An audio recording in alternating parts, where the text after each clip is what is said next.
আসসালামু আলাইকুম রহমতুল্লাহ। সুপ্রিয় শিক্ষার্থীবৃন্দ, আশা করি সবাই ভালো আছো। আমি একটু গ্রামের বাড়িতে গিয়েছিলাম, তাই ভিডিও ছাড়তে পারিনি, দুঃখিত।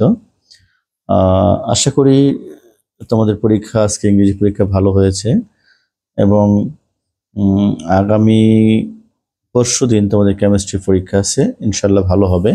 সেক্ষেত্রে তোমরা অবশ্যই একটা টেকনিক অবলম্বন করার চেষ্টা করবা, সেটা হচ্ছে রচনামূলক। এই রচনামূলক যে প্রশ্নগুলো 24 সালে এসেছে, এগুলো কোনোটাই বাদ দিবা না।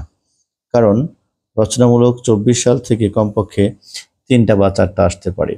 কারণ দেখতে পাচ্ছি যে বিগত প্রশ্নগুলো আছে, যে 24 সালের প্রশ্নগুলো কিন্তু বারবার 24-এর এই পরীক্ষাতে এসে রিপিট করছে, এবং কমপক্ষে রচনার এই 7টার মধ্যে 4টা বা 5টা, 3টার নিচে না, কিন্তু 4টা হতে পারে, 3টা বা 4টা কিন্তু রিপিট করছে। এখন 3টা বা 4টা যদি রিপিট করে, বাকি থাকে আর মাত্র 3টা।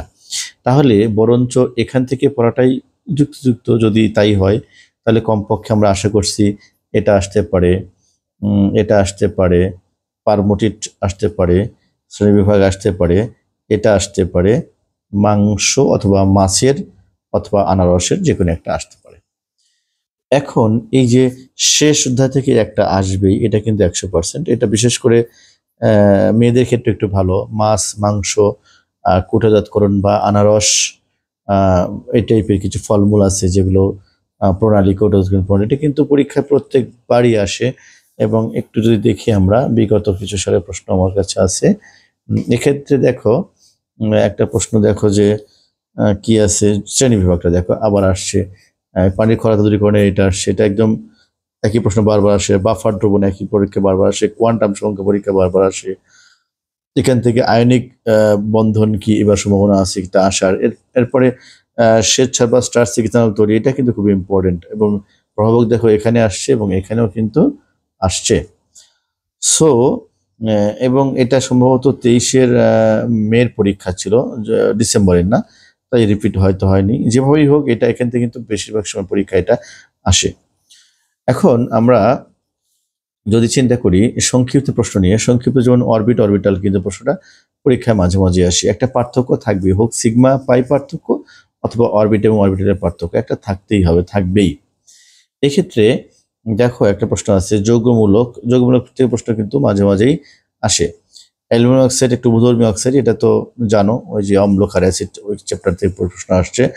একটা অঙ্ক কিন্তু দেখা যাচ্ছে যে ওই 3 নম্বর অধ্যায় থেকে কিন্তু একটা অঙ্ক দিয়ে দিচ্ছে। এবং জারণ সংখ্যা কি, জারণ সংখ্যা বের করো, এটা সহজ প্রশ্ন। এগুলো আমি প্রত্যেকটা আলোচনা করবো ইনশাল্লাহ। আকেল তত্ত্ব, কার্যকরীমূলক, উডস বিক্রিয়া, অ্যালকোহলের ব্যবহার, অষ্টক তত্ত্ব, এগুলো আমি সবই আস্তে আস্তে দেখিয়ে দিব। আশা করি তোমরা সংক্ষিপ্ত অধিসংখ্যগুলো আমার কাছে পড়তে পারবা। রচনা আমি কমপক্ষে 5-6টা দেখানোর চেষ্টা করব। যারা পড়েছো আগে তাদের জন্য অবশ্যই ভালো হবে। যারা এই পর্যন্ত পড়তে পারোনি খুব একটা, তারা সংক্ষিপ্ত এবং অতি সংক্ষিপ্ত পড়লে আশা করি তোমরা ভালো রেজাল্ট করতে পারবে ইনশাল্লাহ। তো শুরু করা যাক। তো শুরুতেই প্রথম অধ্যায়ের যে প্রশ্নগুলো আছে, তোমরা জানো যে শুরুতেই আইসো বার আছে, আইসো বার, আইসোটোপ, আইসোটোপ আছে এবং আইসোটোন আছে। 3টা প্রশ্নের মধ্যে থেকে একটা প্রশ্ন প্রত্যেকবারই কম বেশি আসে। তার মধ্যে বেশিরভাগ প্রশ্ন আসছে আইসোটোপ। এটা আসে মোটামুটি 60% সময় এটা আসে। এটা বাকি 30% সময় এটা পরীক্ষা আসে এবং 10% সময় এটা পরীক্ষা আসে। তো যেহেতু এটা বেশি ইম্পর্টেন্ট, তাই আইসোটোপটা নিয়ে আলোচনা করতে পারো। আইসোটোপ কাকে বলা হয়? আইসোটোপ তোমরা জানো, এটা যারা একেবারেই পড়েনি তারা মনে রাখার বুদ্ধি হচ্ছে যে এটা শেষে কি আছে, প আছে। আইসোটোপ বললে আমরা বলবো প্রোটন সংখ্যা সমান, যাকে একেবারে যারা বুঝি না তাই এভাবে লিখবা, প্রোটন সংখ্যা সমান। কিন্তু আর বাকি 2টা শব্দ আছে, একটা প্রোটন গেল, আর 2টা শব্দ আছে, একটা হচ্ছে কি বলতো, নিউট্রন এবং ভর সংখ্যা। নিউট্রন ও ভর সংখ্যা কি ভিন্ন হলে তাদেরকে কি বলা হয়? আইসোটোপ বলা হয়। এখন যখনই তুমি বলে নিছো যে প্রোটন সংখ্যা সমান, প্রোটন সংখ্যা সমান হওয়া মানে কি, তুমি শুরু থেকে হাইড্রোজেন দিয়ে কাজ করতে পারো, দুইটা হাইড্রোজেন লিখলা, তো প্রোটন এইটার এক এটার এক, তাহলে প্রোটন যখন এক হলো, আর কি বলছে তুমি ভর সংখ্যা ভিন্ন, দ্যাট মিনস এটার ভর যদি তুমি এক দাও, এটার ভর যদি তুমি দুই দাও, দেখো ভর সংখ্যা ভিন্ন হয়ে গেছে, তুমি এটা দিতে পারো অথবা দিতে পারো এটা, তুমি ধরো দিচ্ছ যে অক্সিজেন দিব স্যার, আমি অক্সিজেন দিচ্ছ, ভালো কথা, অক্সিজেন কত করে মৌল, এর প্রোটন সংখ্যা তো 8, এটা প্রোটন সংখ্যা কিন্তু 8, তাহলে এর ভর দেওয়া তুমি হচ্ছে 16, এর ভর দেওয়া হচ্ছে 17, তুমি এটা দিবে না, তুমি বলছো যে আমি নাইট্রোজেন দেবো, ঠিক আছে নাইট্রোজেন দাও, এটা 7 নম্বর 7 প্রোটন, এটাও প্রোটন 7, তাহলে এর ভর দেওয়া তুমি হচ্ছে 14, এর ভর দেওয়া হচ্ছে 15। তার মানে হচ্ছে যখন তুমি প্রোটন একই দিবা এবং ভর সংখ্যা আলাদা দিবা, অটোমেটিক নিউটন কিন্তু ভিন্ন হয়ে যাবে, কারণ 14 থেকে 7 বিয়োগ করলে 7ই হয়, 15 থেকে 7 বিয়োগ করলে কিন্তু 8 হয়। এরপরে তুমি আইসোটোন, যেহেতু পরীক্ষা বেশি আসে, দুটি পরীক্ষা আসে, তো আমরা আইসোটোনটা একটু বলবো, আইসোবারটা বলবো না। আইসোটোন শেষে কি আছে, দন্তার ন আছে, তার দন্তার ন মানে কি, নিউট্রন, এই যে দন্তার নর সাথে কি আছে, ন মিল আছে, যে পয়সাতে কি আছে, প্রোটন মিল আছে, তাহলে নিউট্রন সংখ্যা সমান সমান, কিন্তু কি বলতো, প্রোটন ও ভর সংখ্যা ভিন্ন, ভর সংখ্যা ভিন্ন, তাদেরকে ড্যাশ ড্যাশ মানে আইসোটোন বলা হয়। এখন তুমি শুরুতে বলেছো নিউটন সংখ্যা ভিন্ন, তার মানে নিউটন ভিন্ন হতে গেলে তোমাকে অবশ্যই চিন্তা করতে হবে, সরি নিউটন সংখ্যা সমান, কিন্তু প্রোটন কি বলছে, ভিন্ন বলছে, দেখো প্রোটন ভিন্ন মানে কি, পরপর দুটা মৌল হতে হবে, সেক্ষেত্রে হতে পারে পটাশিয়াম ক্যালসিয়াম, হতে পারে সেটা সিলিকন এবং ফসফরাস, এরকম আরও অনেক পাশাপাশি মৌল আছে, পাশাপাশি মৌল হবে এটা সেক্ষেত্রে, তাহলে পটাশিয়ামের কত আছে 19, ক্যালসিয়ামের কত আছে 20, দেখো দুইটা প্রোটন সংখ্যা কিন্তু ভিন্ন আছে এবং বলছে যে নিউটন সংখ্যা কিন্তু সমান বলছে, এখন দেখো এটা হচ্ছে 39 ভর, এটা দেখো 40 ভর, এটা বিয়োগ করো, 39 বিয়োগ 19 মানে হচ্ছে 20, এটা বিয়োগ করে কত হবে 20 হবে, যার প্রোটন সংখ্যা হবে 20, এবং এই 40 থেকে তুমি এই 20 বাদ দাও, দেখবে এখানে একটা 20 আসছে, তাহলে প্রোটন সংখ্যা এটাও কিন্তু 20, নিউটন সংখ্যা 20। আবার দেখো তুমি সিলিকন ফসফরাসে যাও, এটা হচ্ছে 14 নম্বর মৌল, এটা হচ্ছে 15 নম্বর মৌল, এটা দেখো সিলিকনের হচ্ছে নর্মালি তোমরা জানো যে 15তে কত হয়, এটা 31 ভর সংখ্যা, আর এটা হচ্ছে 30 ভর সংখ্যা, তাহলে বিয়োগ করে দেখো 30 বিয়োগ 14 মানে কি 16 হবে, আবার দেখো 31 বিয়োগ 15 কিন্তু 16 হবে, দেখো উভয় কিন্তু নিউটন সংখ্যা কিন্তু এক, সো আমরা বলতে পারি যাদের নিউটন সংখ্যা সমান কিন্তু প্রোটন ও ভর সংখ্যা ভিন্ন, তাদেরকে পরস্পরের আইসোটোন বলা হয়। তো এখান থেকে এই দুইটা প্রশ্ন বেশিরভাগ পরীক্ষায় আসে। এরপরে আমাদের কিছু ইলেকট্রন বিন্যাস শিখতে হবে, তাছাড়া আর কি প্রশ্ন এখান থেকে আছে সেটা আমরা একটু আগাই, দেখতে পাচ্ছি মোল শব্দ আছে, আমরা ওখানে যাচ্ছি না, আমরা বিন্যাসটা শুরু করি, ইলেকট্রন বিন্যাসটা একটু শুরু করি, যেগুলো পরীক্ষায় সবচেয়ে বেশি আসে। 1 নম্বর আসে হচ্ছে পটাশিয়াম 19, 2 নম্বর আসে হচ্ছে তোমরা জানো সোডিয়াম 11 আসে, এক্ষেত্রে আরেকটা প্রশ্ন আসে তোমরা জানো যে ক্রোমিয়াম 24টা বেশি আসে, এখান থেকে আসে হচ্ছে কপার 29 একটা আছে, ওইটাও বেশি আসে, আর আসে হচ্ছে ক্লোরিন অনেক সময় পরীক্ষায় আসে 17।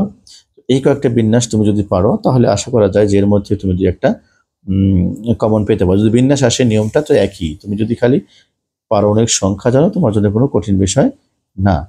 তাহলে এটা 19, যখন 19 অনেক সময় পরীক্ষা দেওয়া থাকে, অনেক সময় পরীক্ষা দেওয়া থাকে না, যদি দেওয়া থাকে তাহলে তো ইজি হয়ে গেল। 19 মানে কি, প্রথমে 1s 2s 2p 3s 3p, এখন প্রশ্ন হচ্ছে আমি মনে রাখবো কেমনি, এটা আমি মনে রাখাই এভাবে ছাত্রদেরকে যে 1 এ 1, 2 এ 2, 3 তে 3, অর্থাৎ কিনা দেখো 1 হলে 1s হয়, 2s হলে 2s 2p হয়, 3 হলে 3s 3p 3d হয়, এভাবে মনে রাখতে পারো। যেহেতু 19 নাম্বার, এখন আমরা জানি যে এসে অর্থাৎ প্রত্যেকটি অরবিটালে দুটি ইলেকট্রন থাকে, তাহলে s2, তাহলে 2 2 4 4, আর পিতে আছে কয়টা, পিতে হবে 6টা, কারণ পি এই অরবিটালটা px py এবং pz 3টা সাব অরবিটালে বিভক্ত আছে, তাই এখানে আমরা পিতে করে বলবো 2 2 4 2 6, দ্যাট মিনস এখানে পি হবে p6, আবার sa2, আবার পি হবে কয়টা 6টা, তাহলে মোট কয়টা হয়ে গেল, আমরা এই p6 3p6 দ্বারা বোঝাই এখানে 18টি ইলেকট্রন আছে, তাহলে বাকি থাকে একটা, কিন্তু ইলেকট্রন 3D-তে না গিয়ে সেক্ষেত্রে 4s অবশ্যই যাবে, কারণ 3Dর শক্তি বেশি 4s এর চেয়ে। কেন বেশি তোমরা নিশ্চয়ই জানো, এর ভিতরে আর যাচ্ছি না এখন আপাতত। তাহলে ইলেকট্রন কোথায় যাবে? 4s এ যাবে। তাহলে এখানে 19টা কিন্তু হয়ে গেছে। এবার আছে সোডিয়াম 11। 11 মানে হচ্ছে 1s2 2s2 2p6, কয়টা হলো? 10টা দেখো হয়ে গেছে। এরপরে 3s1, 11টা হয়ে গেছে। এরপরে যেহেতু 17টা আছে, এটা একটু করে দেই। 1s2 2s2 2p6 3s2 3p6, তাহলে কয়টা হলো? 18টা। যেহেতু লাগবে 17টা, তো এখানে 3p5 বানিয়ে দিই 17টা। এখন দেখো এই দুটার মধ্যে পরীক্ষায় ম্যাক্সিমাম সময় আসে ক্রোমিয়াম 24। তাহলে কি হবে? 1s2 2s2 2p6 3s2 3p6 গেছে কয়টা? 18টি গেছে। এখন আছে দেখো 18টার পরে 6টা ইলেকট্রন বাকি আছে। তো আমরা যেহেতু একটু আগে শিখছি 4s ইলেকট্রন আগে যাবে, তা দুটো দিলাম, থাকবে কয়টা? 18 দিয়ে 20। কিন্তু সাজানোর স্বার্থে আমরা কি করলাম? 3D কে একটু আগে লিখলাম। তাহলে এখানে কত হবে? 20 হলে থাকে কয়টা? 4টা থাকে। কিন্তু 3D এবং 4D হোক, যে ডি হোক, ডি অরবিটালটি কখনোই 4টি ইলেকট্রন বা 9টি ইলেকট্রন নেয় না, 4টাও নেবে না এবং 9টাও নেবে না। তাহলে কয়টা হবে? এখানে 5টা দিতে হবে।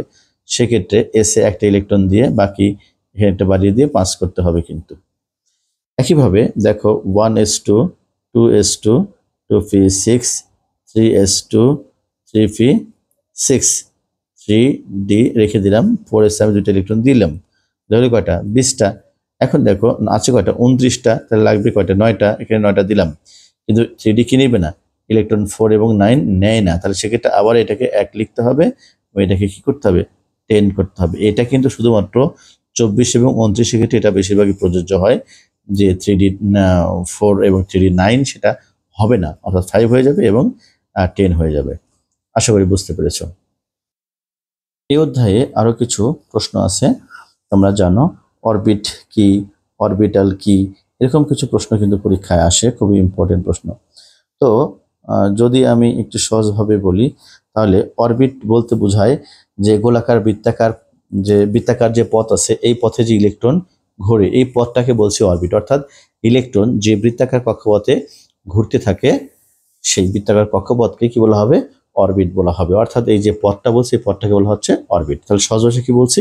যে একটি ইলেকট্রন যে বৃত্তাকার পথে ঘোরে, সে বৃত্তাকার পথকেই অরবিট বলে।